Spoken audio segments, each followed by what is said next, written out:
Hello, my friends, and welcome back to Let's Eat. Welcome back to this month's, I guess not welcome back, but welcome to this month's bonus episode. Every month, I do an additional episode the last week of the month, just as a little gift to you all as listeners. And because 4 episodes a month is just not enough for all that I have to say.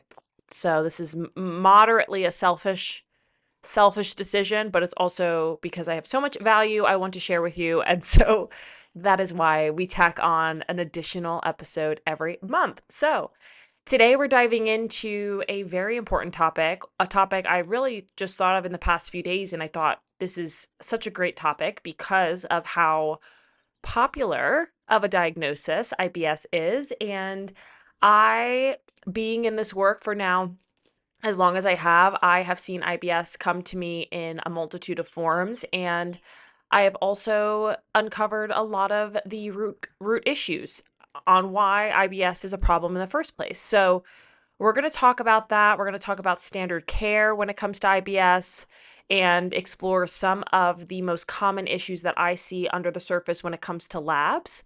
And if we have time, I'll get into some things to be done about it. But I think that is a really hard, topic to cover just because everyone's so individual.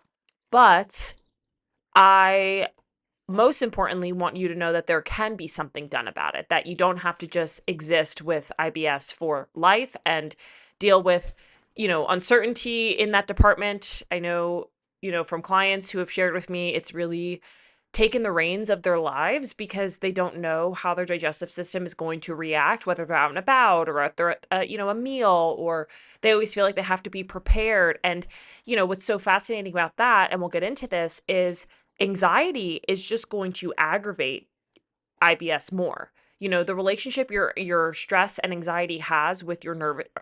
No, that's I'm repeating myself.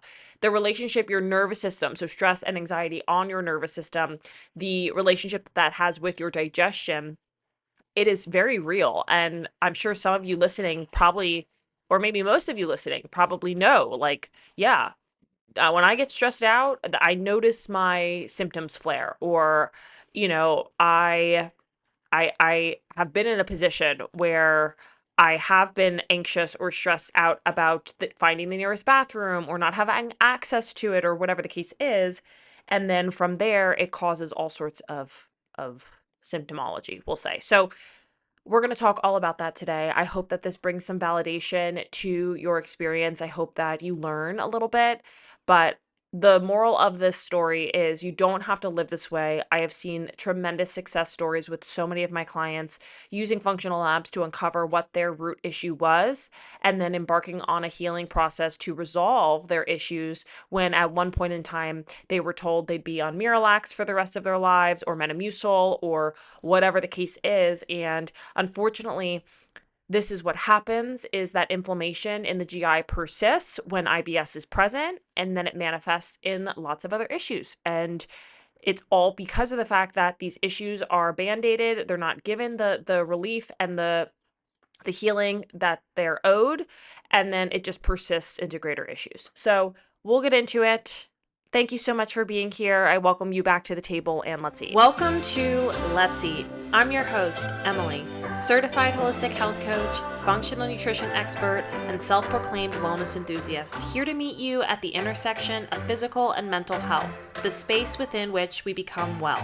This podcast is meant to explore all areas of mind and body wellness, designed to offer you the integrative knowledge, behavioral strategies, and mindset shifts necessary to uplevel your health and feel better today. We'll explore nutrition, sleep, movement, self-care and stress management, habits and routines, self-development, gut health, mental health, and more.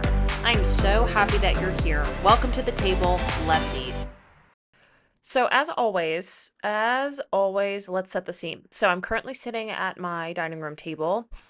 I desperately need to organize things a bit, and I'm leaving this week to go to Michigan. Oh, actually, upon release of this episode, I will be en route to the airport. So we are heading to Michigan.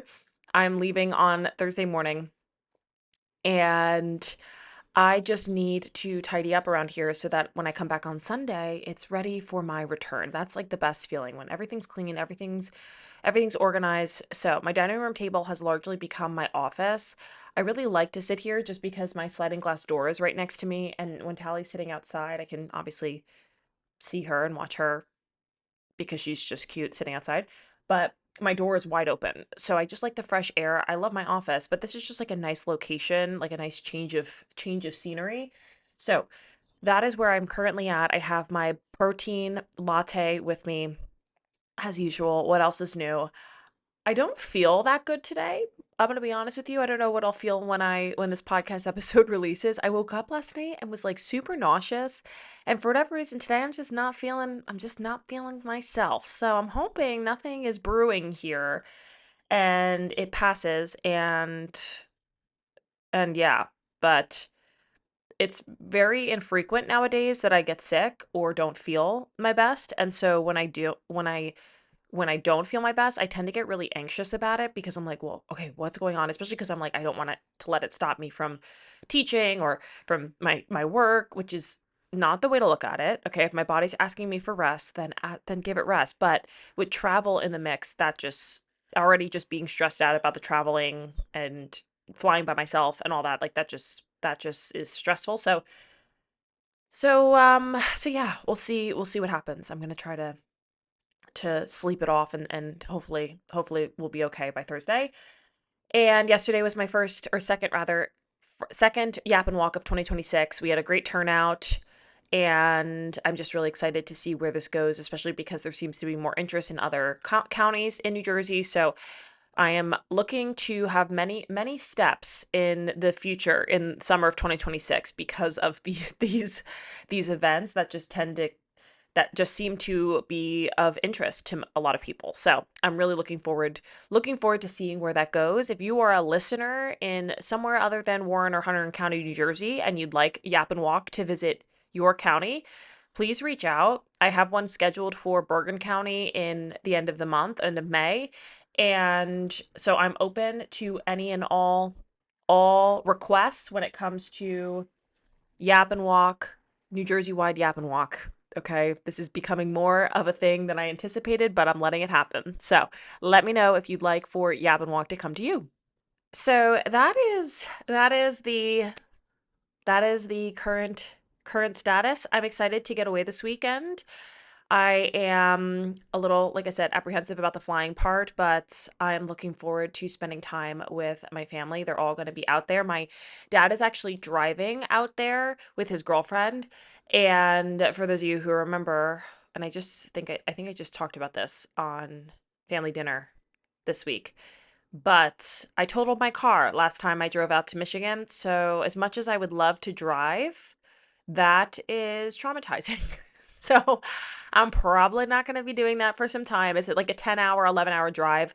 So, it's it's not like fun, I guess, but it's not the worst of all drives and you can like I prefer to just break it up and do, a good 6 hours and then stay over somewhere and then drive the rest. That's usually, I feel like that seems a lot more tolerable. But as far as as far as this time around goes, I will just be flying. And that's how it has to be. So let's get into today's episode all about IBS, what it is, how it's conventionally treated, and how we might be able to address it from a more root cause. And I use root cause pretty conservatively just because I think we get caught up in what's the root cause? What's the root cause? And yes, absolutely. I think that can be useful to understanding the whole picture. But I don't necessarily use that terminology as much anymore just based on my training because of the fact that it is no longer that relevant to really know the root cause because who knows what came first, the chicken or the egg, when there's a multitude of issues that are present that may be aggravating the surface level symptoms. And so at the end of the day, is it really that important to find the root cause? No, it's just about looking at the cascade of metabolic chaos, more or less, and looking at, okay, where are all the healing opportunities and how do we resolve the dysfunction, whether or not we really know what truly is the root cause. not super important. So, just to clarify, you're going to hear me say root cause through this episode, but that's kind of my take on it, especially now that I've gone through training and whatnot. It's not so much important to know what the root of it is. Like, oh, well, which came first? It's like, what is the root? What is the root? Yeah, it can certainly be useful, right, to go as far upstream as we can, but usually there's a multitude of different things that are out of whack. And so long as we're just aiming to resolve those issues, one can feel better. And that's the goal. Now, obviously, if we aim to tackle all of those issues and resolve those issues and then they're still not healing, then we've obviously missed, then we obviously have missed the true issue, right? And maybe we do have to go further upstream to identify that quote unquote root cause. But for today's sake, we're talking about root cause in a way that is just an easy way for me to kind of explain what I'm seeing as the underlying patterns that manifest as IBS and what it looks like in labs and, kind of the difference between what we're looking at in the work I do versus what we see in traditional healthcare. So, to start, let's look at the formal definition of IBS. I just Googled formal definition of IBS, and it says Irritable Bowel Syndrome, IBS, is a common chronic functional gastrointestinal disorder characterized by recurrent abdominal pain or discomfort associated with altered bowel habits, constipation, diarrhea, or both. It is diagnosed based on symptom based criteria without structural abnormalities representing a dysfunction in how the gut works rather than disease driven tissue damage, which I recently learned that is the difference. IBD is going to show disease driven tissue damage, which is the autoimmune disease, versus IBS, which is just showing dysfunction. So there's no structural damage that necessarily qualifies someone as having IBS. It's more a symptom based criteria. Formal diagnostic criteria states the core features recurrent abdominal pain on average at least 1 day per week in the last 3 months. Associated factors, the pain must be associated with 2 or more of the following: related to defecation, improvement or worsening, associated with a change in frequency of stool, associated with a change in form or appearance of stool, duration, symptoms should have started at least 6 months ago. Key aspects of IBS. Functional disorder. The digestive tract looks normal, but muscles in the intestines spasm, leading to pain, diarrhea, constipation, or alternating between the two. Now, my interpretation of functional disorder is there's disorder in the function of this process of digestion. And what's wonderful is digest or functional labs look at the function. So, talk about the perfect solution to understanding a functional disorder is to use functional labs to identify where the disorder lies. Why is there disorder? Okay, obviously that's me speaking the obvious, but for our healthcare system, maybe it's not so obvious. Symptoms. Common symptoms include cramping, bloating, mucus in the stool, and a feeling of incomplete bowel movement. Subtypes classified by stool form into IBS with constipation, IBS-C, diarrhea, IBS-D, or mixed habits, IBS-M. Triggers. While causes are not fully known, according to the National Institute of Health, okay, symptoms can be triggered by diet, stress, or previous infection. IBS is diagnosed in the absence of other organic diseases, IBD, celiac disease, and is not harmful to the intestines, but can significantly affect quality of life. Okay, I have some disagreements here.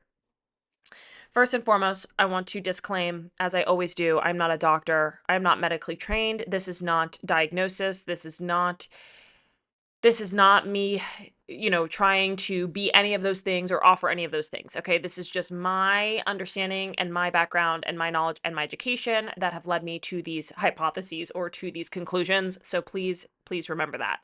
Secondly, while causes are not fully known, I disagree with that. They are known, because when I see dysfunction in labs for someone who is presenting with IBS symptoms, and I'm able to address said dysfunction to resolve said symptoms, I would argue that could be considered the cause, right?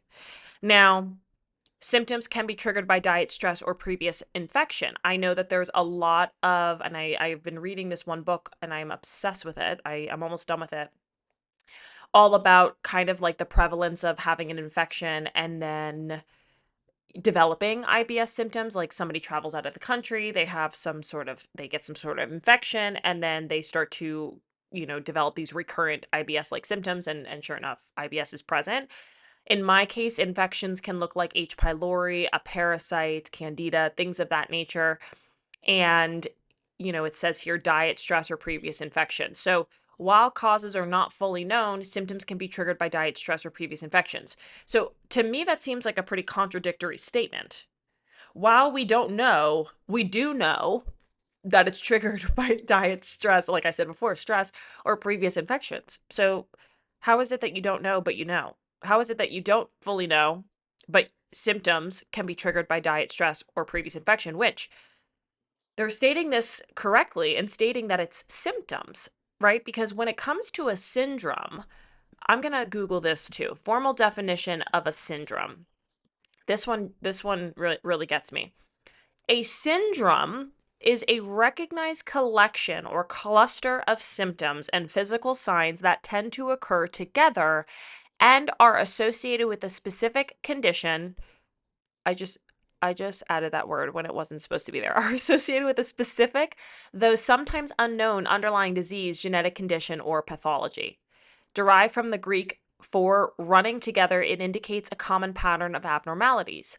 Constellation of signs and symptoms, a group of features, signs observable by doctors, symptoms reported by patients that commonly appear together. Underlying cause, often linked to a single cause or related set of causes, such as genetic mutation, infection, or environmental factors. So, this in no way is me trying to invalidate one's experience. Absolutely not. Living with symptoms is hard, okay? However, syndromes are not disease. Syndromes are collections of symptoms that meet a criteria, and that's when people are put in that box for a diagnosis. Okay, so some examples. Metabolic syndrome. So if you have high blood pressure, high blood sugar, high triglycerides, you're going to be put in the category of metabolic syndrome. That's not a disease, that is a syndrome. PCOS, same thing. Neurological syndromes, restless leg syndrome. And some in the functional space suggest that this is just a way for the doctor to put a diagnosis on someone so that they're like, yeah, this is the label, this is what you have, and you're off on your way. But it's not necessarily a true diagnose. Okay, it's a true diagnosis. It's not a true disease per se. And that to me, that to me is like half the effort, right? Where it's like, "Oh, you fall into this category. This is your diagnosis. We don't really know why this is happening, but that's just what it is." Right? And that's like to me that seems like a cop out. And this is like I said, I want to be very clear. I'm not trying to be disrespectful to anyone in the medical field, but that feels like a cop out, does it not? It feels like a cop out where it's like you just have all of these symptoms and you meet this kind of criteria. So in order for us to placate you, here's the diagnosis, and sometimes that can be really validating for people. Obviously, just to get a diagnosis to be like, oh, that's what this is. It's IBS. Okay, that's what this is. It's this. It's that. But to then not have something that can help resolve it, aside from you're going to be on Metamucil for the rest of your life, that I have a problem with. And I have a problem with it because I've seen my clients who I care about get that response. I've seen my clients that I care about, you know, feel really frustrated by that feedback. And then I've also seen clients that, once again, I very much care about resolve a lot of their symptomology as a result of using functional labs and embarking on a protocol without the need for Metamucil, without the need for medication. And it's just incredible. It's incredible. Almost like unheard of to see the success that they've had and know that those in the medical profession are are so disconnected from what could actually heal. And I think that is that I know it's a byproduct of their training, and that's not something that, you know, that's not something that I can do anything about, right? Aside from the work that I do, but it's just fascinating because there has been so much resolution through using functional labs in my work, and why it's not in mainstream healthcare is just beyond me, truly beyond me.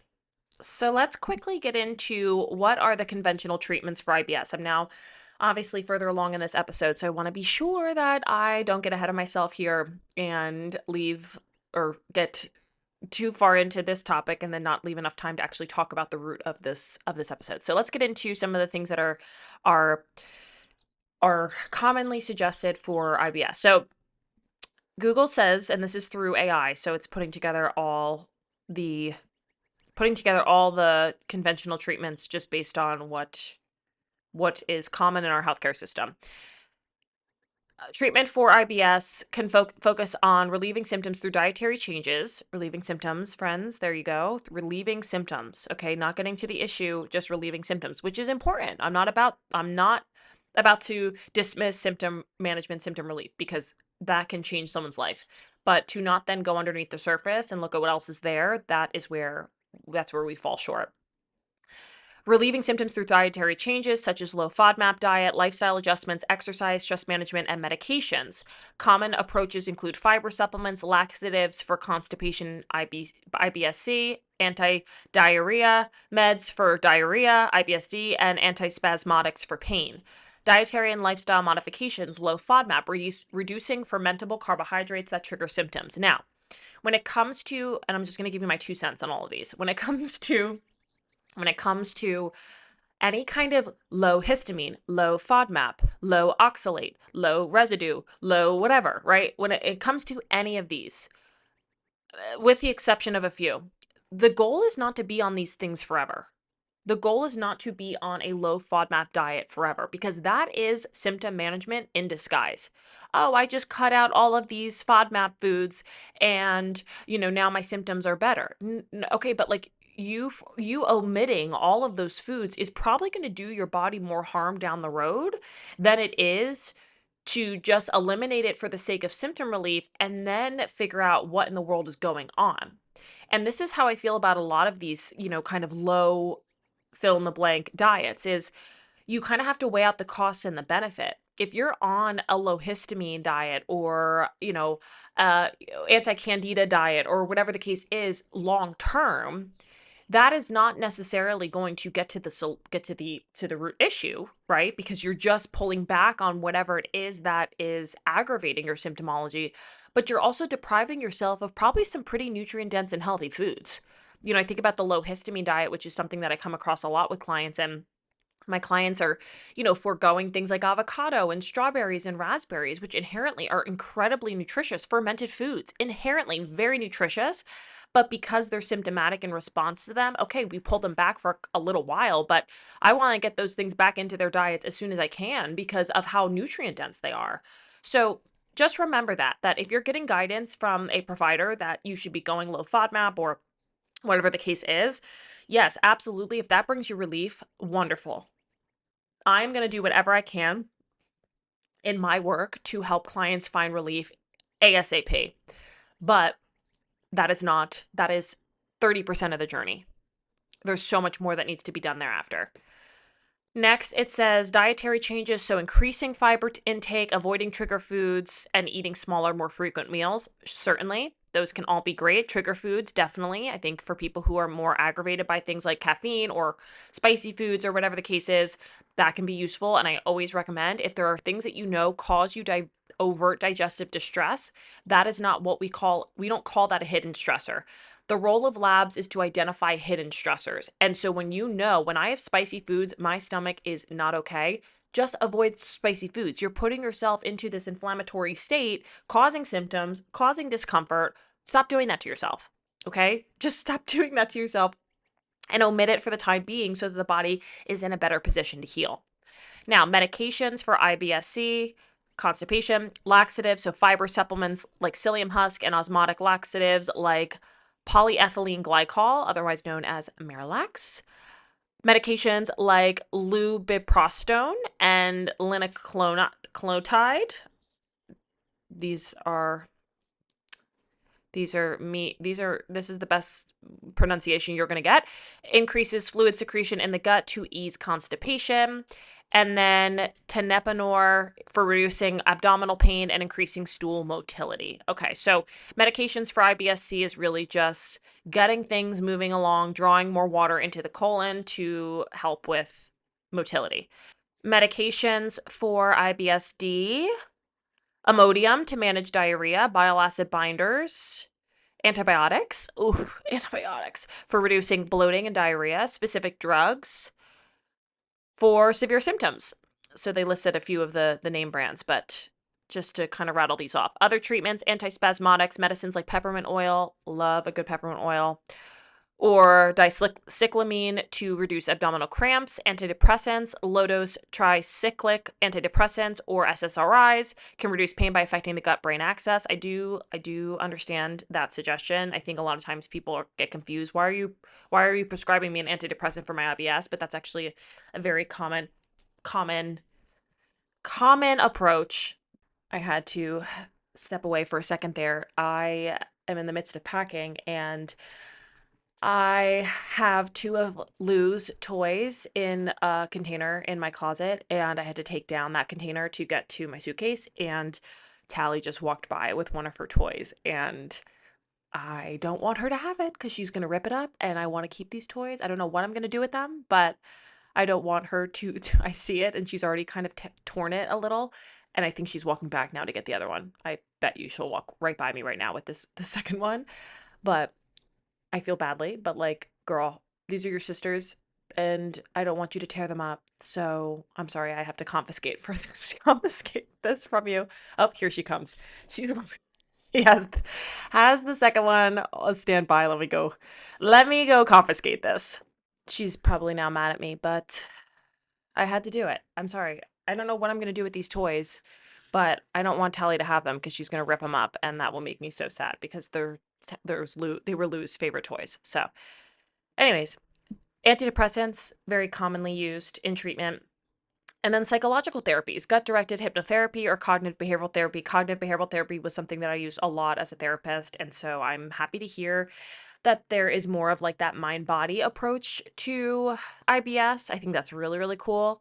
And I hope that that becomes more of like a mainstream treatment modality, just given the fact that there is such a large gut brain connection there. That's a huge part of the issue. So let's dive in. Let's dive into the underlying drivers of IBS. Now, there is, no one size fits all to this. Usually there's overlap of all capacities where there's many of these things present, or maybe one is the stronger of them all as far as, what's driving the dysfunction. But I'm just going to give you the general list of what I find in my work as driving the symptoms of IBS. Okay. And by the end of this episode, you will have a whole new perspective on IBS. And that is the goal, because I know so many of you are struggling with this, or someone who's struggling with this. And I truly believe, like, I have been working on kind of my niche, if you will, when it comes to what my work will look like in the coming years, as far as like what populations I want to work with. And I could make a whole business model just off of people with IBS because of how prominent it is and how commonly it's diagnosed. And so I'm not saying that that's what I'm going to do, right? I think I'm IBS is just one of many different areas of health. I like to work with women, have hormonal issues and whatnot. But anyways, but just saying, like, the prevalence of it is so incredibly common, and what resolution there could be with these symptoms and with these issues if we were to take this approach, if we were to take this whole body approach where we looked underneath the surface and stopped band-aiding all of our symptoms and just putting us in a box of like, okay, this is a syndrome you have. It is what it is. Good luck. Take these medications, or take this fiber supplement every day and call it a day. Just it's a shame. It's a shame because people are, I think the shame is the fact that people are struggling, but the truer shame, the bigger shame is the fact that the inflammation does not go away. So if you're still dealing with IBS, but it's just being medicated, or it's being masked, that inflammation's still there, and it's just going to show up as other things down the road. It's just going to persist, and there's going to be other issues that show up, and that is the problem. That's a real big problem. So let's talk about it. First, gut infections and dysbiosis. So, this is one of the most common root drivers. Let's talk about what this means. So, most commonly, what I see in labs is something called dysbiosis, which is the imbalance of good and bad bacteria. Now, this can show up as a multitude of different things. This can show up as your good bacteria is super low and your bad bacteria is maybe overgrown. This can show up as your good bacteria is too overgrown and your bad bacteria is overgrown, right? This can look like a number of different imbalances with a number of different types of bacterial strains. Some of the most common that I see, like opportunistic wise, that means the bad bacteria. There are some strains in a GI map that I look at that are, you know, more notorious for causing these types of symptoms. But overall, just a dysbiotic environment is going to create imbalance in the microbiome. And that's just not what we want. We want balance. We want a nice, healthy, symbiotic relationship between our good and bad bacteria. And most often, that's not what I find. So first and foremost, dysbiosis, one of the most common issues that I see. How I handle this varies from person to person, what their picture looks like, but we want to bolster the good bacteria so that they're nice and strong. We want our opportunistic bacteria not overgrown. We want them in a healthy capacity so that there can be that balance, and that kind of checks and balance system, if you will. Now, what I can also see is infections. So in the GI map, I look at parasites, I look at candida, I look at H. pylori. All of these issues can manifest in digestive distress or stress the body enough to compromise digestion. So it might not be the pathogen itself per se, but the stress that it places on the body is causing the digestive bank account to be overdrawn. And the example I use here is H. pylori, because H. pylori is a bacterium that lives in the stomach and it's very common. And this particular pathogen, while the pathogen itself might not be driving the symptoms, the pylori does not want to live in an acidic environment. And so the H. pylori is going to neutralize the stomach acid that is within our stomach, which is then going to compromise our digestive capacity. Low stomach acid is one of probably the biggest issues that I see. And this is going to affect protein breakdown. It's going to affect nutrient absorption. It's going to affect our, ability to defend against pathogens and the presence of pathogens. So stomach acid has a major, major role. And so in this case, the H. pylori might be present and may be affecting our stomach acid, but the symptoms we're experiencing with indigestion or bloating or whatever the case might be is not so much the H. pylori per se, right? Like I said, I don't like to make general statements. It's not the H. pylori per se, it's what the H. pylori is doing to the body that's compromising our digestion. So, fungal overgrowth, like I said, candida, parasites, this can look like a number of different things. Parasites being actually very common. Those can be, also triggers for autoimmune. So all of this can be found in the gut in varying degrees, varying capacities as far as what each individual's GI system looks like. But overall, these are among one of the most common things that I find in a GI map and are super, super important to be addressed, especially when digestive issues are present. So next is more of a sidestep, but basically falls within a very similar umbrella, is chronic inflammation in the gut. Now, we can see this through a number of different markers when it comes to functional labs, but at the end of the day, when we have any kind of inflammation present, it's just going to compromise the environment more. So it's almost kind of like self-fueling, right? Where there's inflammation, That promotes dysfunction. Dysfunction promotes inflammation, and so forth. So there's a couple different markers that we look at.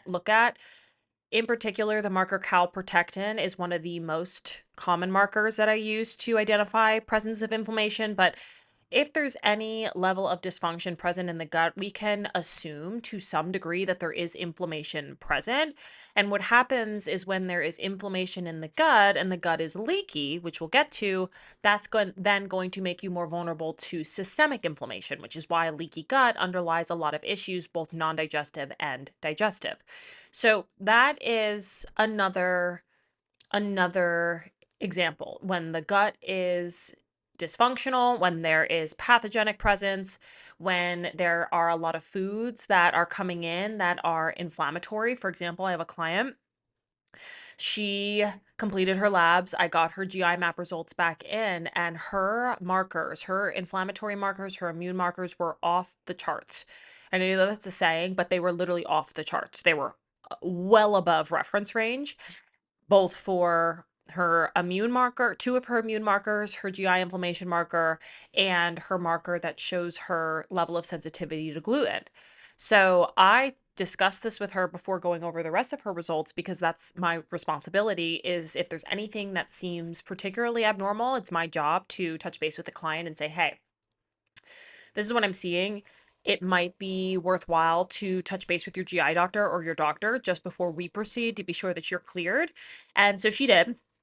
And my guidance to her was cut out gluten. Immediately, I said, just cut out gluten. And she and I just met last week for our 90-minute call. And the 3 weeks, I would say maybe 3 weeks prior, she stopped eating gluten and she feels night and day. Her bowel movements are more regular. She said there was a reduction in this rash that she was dealing with. There was a couple other things that she rattled off that have resolved as a result of going gluten free.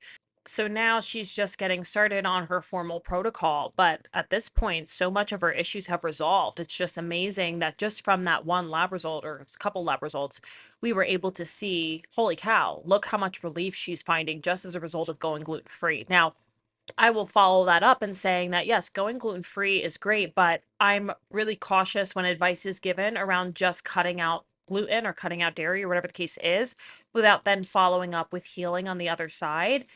I am such a big believer in, pulling back on things, obviously, that are causing digestive distress. But I think there's a lot of healing work that has to be then done on the other side that can't necessarily, it can't just be, oh, just pull it out and that's it. You can certainly find symptom relief, but I'd say there's a lot of work to be done in the healing department on the other side of that is oftentimes left out. So that is important. But GI inflammation absolutely underlies most, if not all, cases of IBS. I would say, that's why it's considered an irritable bowel, right? There's inflammation present, which is going to make digestion much more uncomfortable. So next is leaky gut, intestinal permeability, one of my favorite things to talk about. And the important thing to note is this can come with inflammation. This usually comes with some sort of dysbiosis, right? So none of these are necessarily issues in no, they are certainly issues in isolation, but usually there's overlap amidst them. Okay. So intestinal permeability, otherwise known as leaky gut, is the breakdown of tight junctions in our gut lining. So basically our intestinal lining becomes permeable, and this is when certain substances, pathogens, toxins, food particles, you name it, are able to pass through into the bloodstream where they're not supposed to be, and as a result generate a systemic immune response so that the body is now defending against said particles, said toxins, and so forth, because they're not meant to be in the bloodstream, but they are being passed through that intestinal barrier because the gut lining is leaky. So this can result in tons of issues, including IBS. I would even go as far as to say with any case of IBS, there is leaky gut. Like, when they say smoking causes, what do they say? Like correlation does not imply causation, right? Correlation does not mean causation. And I just probably misspoke because I think they do say smoking causes lung cancer. Like that is a causation situation. It's a causative factor of lung cancer. In research, they say that Once again, correlation does not mean causation, but I would argue that, and this is not based in any research, so unless there's research out there, I do not know, but this is just speaking from my experience. I would likely say that, don't come for me, you research people out there, okay? I would say leaky gut is part of an IBS diagnosis, almost without a doubt. Like, to me, that's just not possible to not have both of those. Or you can have leaky gut without IBS, but not IBS without leaky gut. That's my statement based on what I know. So, leaky gut, one of those things that we measure in functional labs, we look at the degrees. Some clients, for example, this one client of mine, she had the reference range went up to 2500 and her marker said greater than 2500. So extreme leaky gut. Whereas some other clients, it's more moderate leaky gut nonetheless, right? So this is a big part of that puzzle, is understanding the presence of leaky gut, understanding leaky gut in general, and then using that information to proceed to heal. That's more or less what we do. But with leaky gut, you have to pull away the things that are causing irritation in the gut lining or are having a direct impact on the gut lining. So things like alcohol and, sugar and gluten and things of that nature.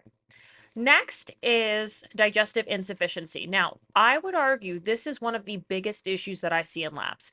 And this is where we, in the system that is our digestion, we are missing pancreatic enzymes, or we're dealing with low stomach acid, or we have poor bile flow.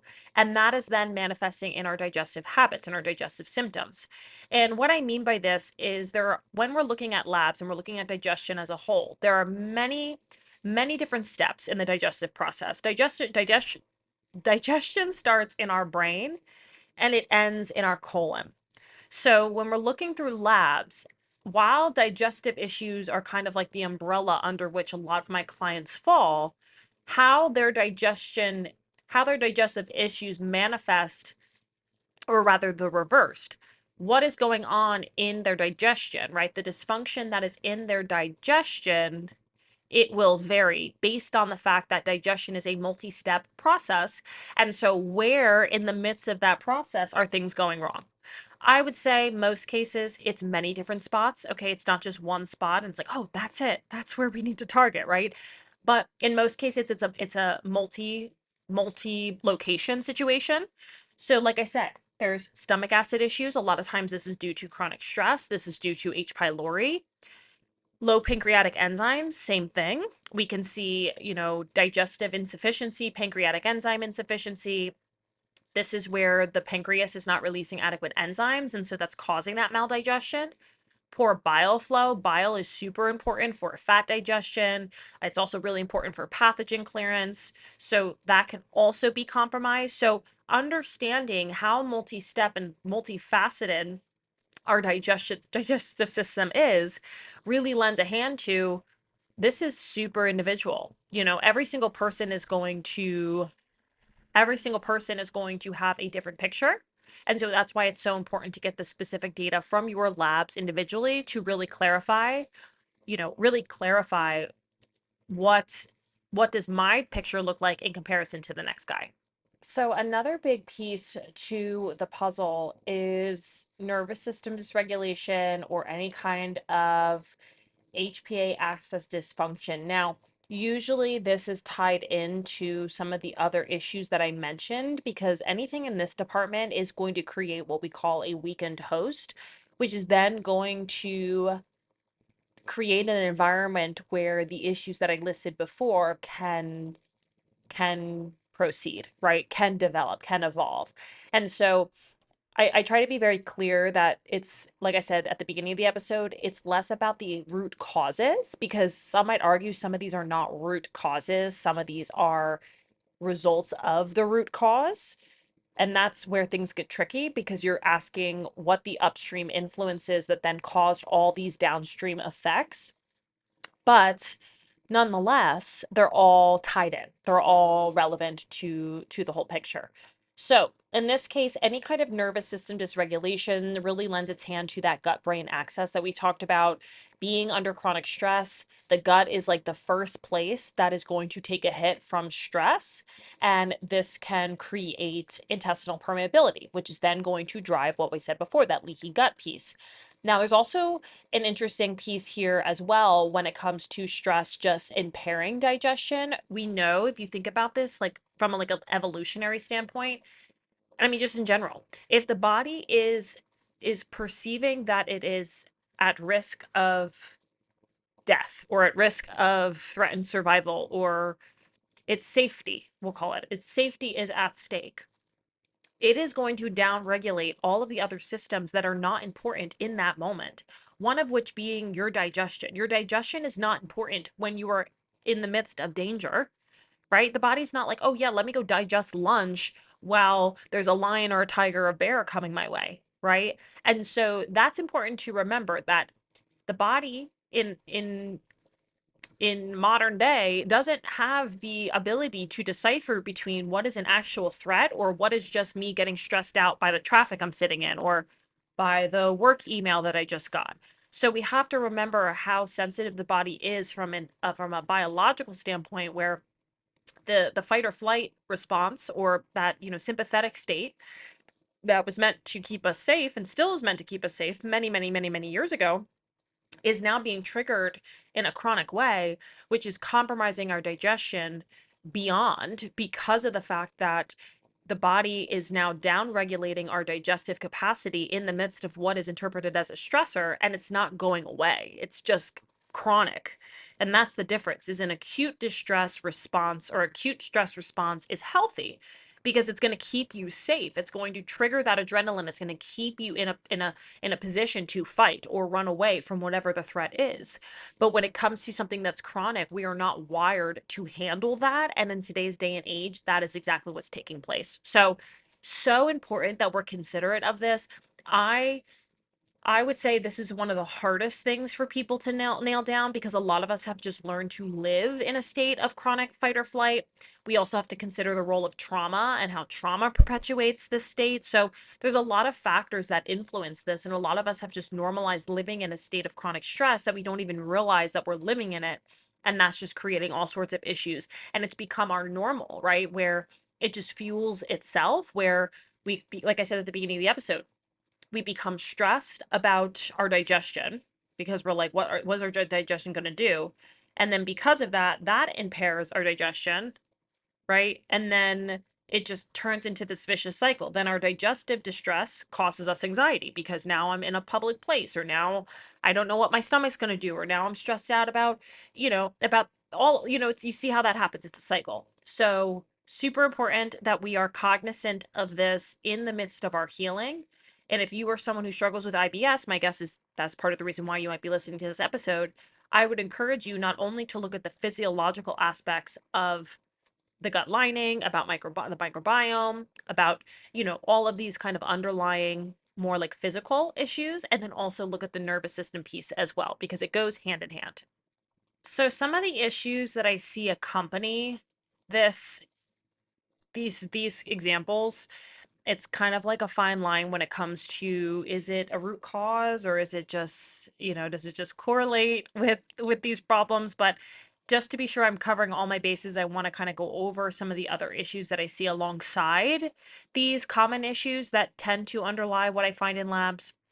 I very commonly find liver congestion and overburdened livers. So detox pathway dysfunction. If you don't know, now you have to know that your gut and your liver are besties. Okay. They go hand in hand. And so when there's dysfunction in the gut, more often than not, there's dysfunction in the liver and vice versa. So that is really important to consider. When we have any kind of mineral imbalances, this can result in digestive issues, because if we're, for example, low in magnesium, that can perpetuate or create constipation. If we have any kind of sodium or potassium imbalance, that can create motility changes. So on the surface, it can look like IBS. Now, what's fascinating is that intertwines with everything we've just talking about, everything we've been exploring, where any kind of maldigestion or malabsorption puts you at greater risk of missing out on key nutrients from the food that you're eating. For example, stomach acid is essential for mineral absorption. If you don't have stomach acid, you're not going to be able to absorb minerals. I mean, most people aren't even eating nutritious foods. But especially if you have any kind of digestive compromise, that is going to then prevent the body from optimally utilizing the nutrition that you are eating and then create these issues. So that's the problem, is you can be eating quote unquote all the right things, but if you have digestive dysfunction, is the body actually able to utilize that nutrition as best as it could? Probably not. So the point of this episode was, yes, I would love to be able to share all of the many reasons why IBS takes place, but the overarching intention here was to just demonstrate that there is something going on and there is something that can be done, right? I could rattle off all of the examples and explain them to you, and I guess it's a mixture of both, right? Where I want to share with you that yes, these are the reasons why, but mostly, like I said, the overwhelming message is there is something there. It's not just happening just because. Like, there is an actual reason why this is happening underneath the surface. So that, I'm hopeful, brings some validation to your experience, especially if you struggle with this, because that is where I think we go wrong. Is we're told, here's your diagnosis, you have IBS, there's nothing you can do about it. I mentioned this maybe at the beginning of the episode, but my one client, and I always talk about her, she is someone who was told by her GI doctor in her early 20s. I don't even know if it was in early 20s. No, I don't think it was in early 20s. It was in early 2000s. That's what I meant to say. In the early 2000s, that she'd be on Metamucil for the rest of your life. So she took that advice and she said, "Okay, I'm going to be on Metamucil for the rest of my life." My girl has not taken Metamucil in over a year. She is doing just fine without Metamucil. And that is problematic because now, fast forward, it's been an additional 20 something years where her GI inflammation persisted. Now there's autoimmune involved, right? And it's just so frustrating because if we were to have intervened back in 2004, whenever that was, I bet you she would be in a much different place. Her quality of life would have been much differently over the past 20 years. And yet she was told that that was the only solution, that was the only option.